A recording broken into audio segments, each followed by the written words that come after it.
All right, so recently I wanted to delete some apps off of my Firestick and I had to kind of fumble my way through it. And I figured if I was having trouble, there's probably some other people that are. So I wanted to make a video on how you do this.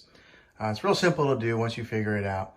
So you'll take your remote control up on the home screen up there, the top bar. You're going to want to go all the way over to where it says Settings and then go down to Applications. You'll click on that.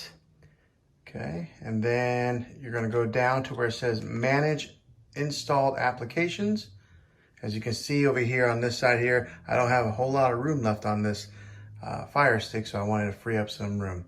So you'll click on Manage Installed Applications. And then right here on this, you'll just scroll through there and pick out the app that you want to install. For example, I'm going to install this first one here on the list called AirScreen.